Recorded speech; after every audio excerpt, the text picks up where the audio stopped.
हमारे पास ये आज का लाइट का टॉपिक है और हम आज इस टॉपिक को बहुत इजीली समझेंगे कि ये प्रकाश का परावर्तन और अपवर्तन क्या होता है। ठीक, देखिए सबसे पहले हम प्रकाश के परावर्तन मतलब रिफ्लेक्शन की बात करते हैं। रिफ्लेक्शन को हम लोग कहते हैं परावर्तन और रिफ्रैक्शन को कहते हैं अपवर्तन। हमारे पास जो परावर्तन और अपवर्तन है, इन दोनों के पूरे प्रोसेस को समझेंगे कि ये परावर्तन क्या होता है और अपवर्तन क्या होता है। देखिए सबसे पहले अपने पास हम लोग टॉपिक लेते हैं परावर्तन। प्रकाश का परावर्तन मतलब रिफ्लेक्शन क्या होता है। अगर हमारे पास रिफ्लेक्शन को समझना है तो सबसे पहले हम लोग तीन तरह के सरफेस लेते हैं।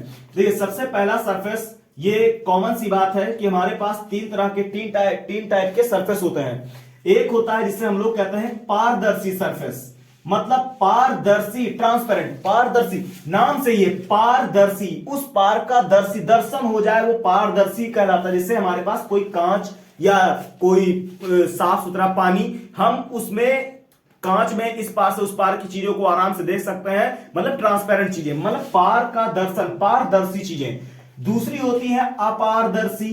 अपारदर्शी का मतलब होता है कि जिससे हम इस पार से उस पार का दर्शन ना कर सके, मतलब हमारे पास क्या कहा जाए, एक दीवार है तो दीवार के इस पार से उस पार नहीं देख सकते, हम उस पार का दर्शन नहीं करते, पार का दर्शन ना कर सके, वो अपारदर्शी। और तीसरा नंबर होता है जिसे हम लोग कहते हैं पारभासक।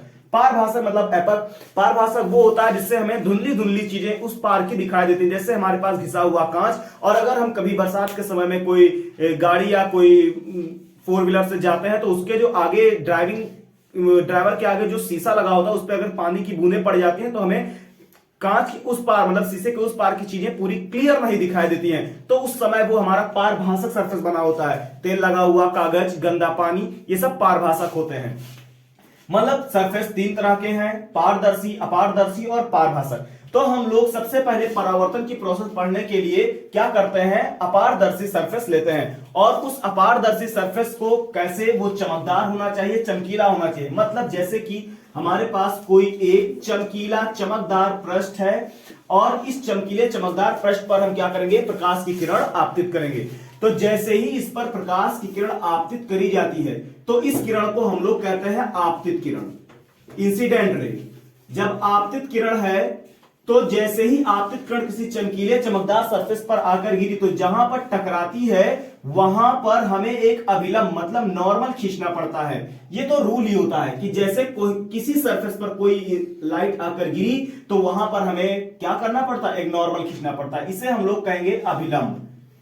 और जब ये लाइट यहां से टकराई तो टकराने के बाद वो उसी मीडियम में वापस लौट जाती है जिस मीडियम से वो आई है, मतलब लाइट इस सरफेस के पार नहीं आई है। तो हम कह सकते हैं इस लाइट को, इस रेस को परावर्तित किरण।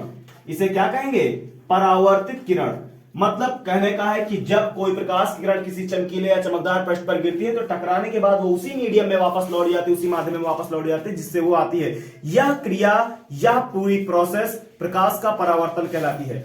इसमें क्या है कि जब ये किरण आपतित है, ये अभिलंब है और ये परावर्तित किरण है, तो आपतित किरण और अभिलंब के बीच में जो एंगल बनता है उसे हम आई से रिप्रेजेंट करते हैं और इसे हम लोग कहते हैं आपतन कोण। इसे क्या बोलेंगे, आपतन कोण। और हमारे पास ये परावर्तित किरण और अभिलंब के बीच में जो एंगल बनता है उसे हम आर से रिप्रेजेंट करेंगे, उसे कहेंगे परावर्तन कोण। क्लियर। ये दो एंगल है, आपतन कोण और परावर्तन कोण।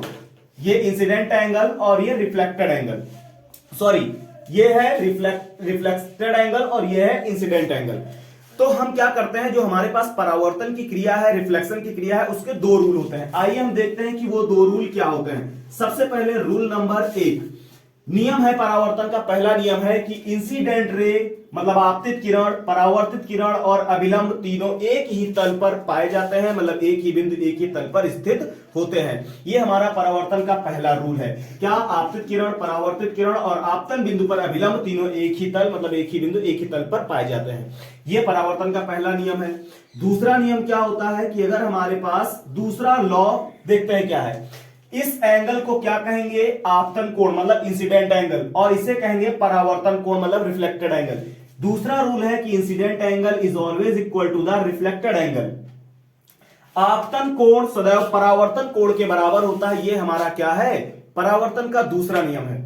परावर्तन के बारे में हम लोगों ने उसका दो रूल देख लिया है और परावर्तन की क्या क्रिया है वो देख लेते हैं। इसके बाद अब हम लोग परावर्तन की क्रिया को पूरा पढ़ने के बाद हम लोग देखते हैं कि ये अपवर्तन की क्या क्रिया होती है।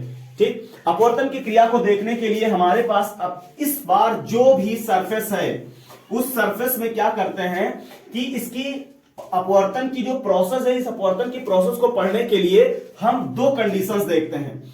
सबसे पहली कंडीशन इधर और दूसरी कंडीशन इधर। जैसे हमारे पास कोई एक ट्रांसपेरेंट सरफेस है यहां पर और इधर भी एक ट्रांसपेरेंट सरफेस है। क्या करते हैं, जब कोई लाइट रे किसी ट्रांसपेरेंट सरफेस पर आकर गिरती है तो इसे तो हम लोग आपतित किरण बोलेंगे ही। ये क्या है, आपतित किरण। आपतित किरण जब हमारे पास है तो जहां पर आपतित किरण आकर टकराई, इंसिडेंट टकराई, वहां पर हमें क्या एक नॉर्मल खींचना पड़ता है। अब यहां पर अब हम लोग रिफ्रैक्शन की प्रोसेस पढ़ रहे हैं अपवर्तन की, तो देखिए उसमें क्या होता है। सबसे पहले कि हम इस सरफेस के इस पार का मीडियम जो है उसे हम कर लेते हैं विरल मतलब रेयर मीडियम, और इसे कर लेते हैं सघन मतलब डेंसर मीडियम। लाइट रे हमारी कहां से आ रही है, विरल से और सघन में। जब भी कोई लाइट रे किसी भी मीडियम को पार करके दूसरे मीडियम में जाती है तो उस लाइट की वेलोसिटी और उसकी डायरेक्शन पहले से थोड़ा चेंज हो जाती है। तो देखिए क्या होता है कि जब कोई लाइट रे रेयर से डेंस मीडियम में आती है तो क्या होगा, लाइट आई, यहां पर टकराने के बाद उसको सीधा चला जाना चाहिए था, लेकिन जब वो रेयर से डेंस में आई तो वो हल्का सा क्या होती है, नॉर्मल की ओर बेंड हो जाती है। जब रेयर से डेंस में आएगी तो नॉर्मल की ओर हल्का सा बेंड हो जाएगी। ये हमारा जो फेनोमेना हो रहा है, ये हमारा जो प्रोसेस हो रहा है, ये हमारा अपवर्तन है, प्रकाश का अपवर्तन, रिफ्लेक्शन ऑफ लाइट। अगर प्रकाश की किरण आकर लाइट रे टकराती और उसी मीडियम में वापस चली जाती जिस मीडियम से वो आ रही थी तो वो परावर्तन होता, लेकिन अब ये टकराने के बाद इस पार आ गई तो इसे अपवर्तन कहेंगे। और इसमें ये आपतित किरण है और अब इसको हम कहेंगे रिफ्रैक्टेड रेज मतलब अपवर्तित किरण। ये है अपवर्तित किरण। इसी तरह से हम इस आपतित किरण और अभिलंब के बीच बने एंगल को आई बोलते हैं और अपवर्तित किरण और अभिलंब के बीच बने एंगल को आर बोलते हैं। यह है इंसिडेंट एंगल और यह रिफ्रैक्टेड एंगल। ठीक, अब हम दूसरी कंडीशन में देखते हैं कि अब हम इधर मीडियम ले लेते हैं डेंसर सघन और इधर ले लेते हैं विरल। अब क्या है कि अब लाइट रे अगर हमने डाली तो जहां पर लाइट रे आकर टकराती है वहां पे हमें नॉर्मल खींचना पड़ता है।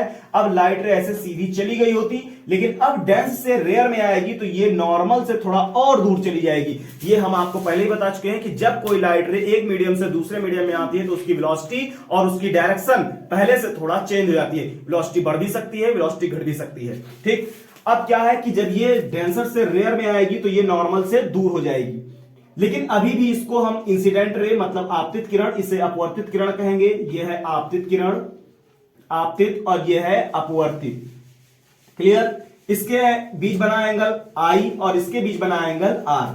तो जिस तरह से हमारे पास परावर्तन के दो नियम होते थे उसी तरह हमारे पास अपवर्तन मतलब रिफ्रैक्शन के भी दो रूल हैं। पहला नंबर रूल हम लोग देखते हैं, वही रूल हमारे पास है पहला नंबर जो हमारे पास परावर्तन में था। क्या कि इंसिडेंट रे, नॉर्मल और रिफ्रैक्टेड रे, आपतित किरण, अभिलंब और परावर्तित अपवर्तित किरण, तीनों एक ही तल मतलब एक ही बिंदु पर पाए जाते हैं, एक ही तल पर पाए जाते हैं। ठीक, पहला रूल क्या है, आपतित किरण, अपवर्तित किरण और अभिलंब तीनों एक ही तल पर पाए जाते हैं। दूसरा रूल इसका क्या होता है कि दूसरे रूल में है कि अगर इधर का मीडियम का इंडेक्स, रिफ्लेक्टिव इंडेक्स मतलब अपवर्तनांक n1 है और इधर का मीडियम का अपवर्तनांक n2 है, तो दूसरा रूल कहता है कि आपतन कोण की ज्या मीन्स साइन कहा जाता है, आपतन कोण की ज्या और अपवर्तन कोण की ज्या का रेशियो सदैव क्या होता है, कांस्टेंट होता है। मतलब आपतन कोण का जो आपतन कोण की ज्या है, अपवर्तन कोण की ज्या है, उसका जो रेशियो है वो हमारा किसके, कांस्टेंट होता है हमेशा। और इसको हम लोग स्नेल के नियम से भी जानते हैं, ये हमारा स्नेल का नियम है। इस तरह से हमारे पास परावर्तन के दो नियम हो गए और अपवर्तन के दो नियम हो गए, और ये दोनों रूल, दोनों नियम इंपॉर्टेंट भी हैं।